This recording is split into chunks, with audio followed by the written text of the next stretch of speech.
President. Senator from Georgia. Mr. President, a few years ago, this body granted a Berry waiver on the purchase of rayon fiber made in Austria for the purpose of making the fire-resistant uniforms of the United States Marines, the United States Army.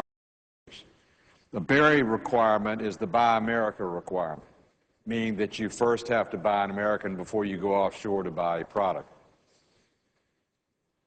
At the beginning of the Iraq War, the United States Army and Marines noticed immediately we had a tremendous increase because of the nature of that war in burn injuries. And so they conducted a survey and looked at the 24 best alternatives that they could find anywhere to make fire-resistant uniforms. They finally settled on a fire-resistant para-aramid fiber blend of rayon with nylon. The Environmental Protection Agency requirements to make rayon make it prohibitive in the United States, and there is no rayon produced in the United States. It is produced in Austria. So the Berry waiver we received a few years ago was to allow them to import through now in 2013 rayon, fire-resistant rayon, which in the United States is blended for fabric, cut, sewn, produced, and shipped to the United States military. 10,000 American jobs.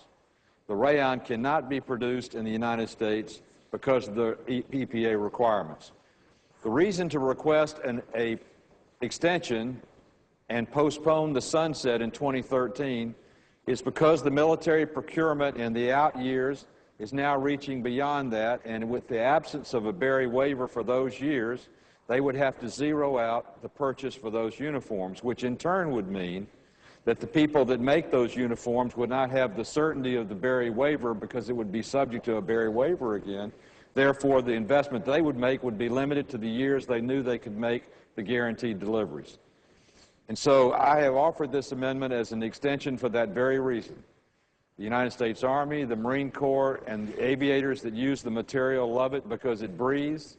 It gives them some circulation, it has tremendous protection against burns, and it has performed very satisfactorily, and they want to continue to do it.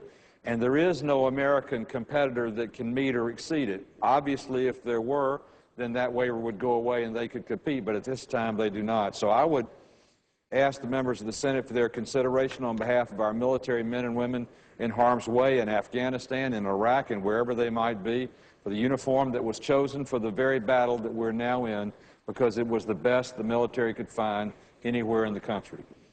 And I yield the floor.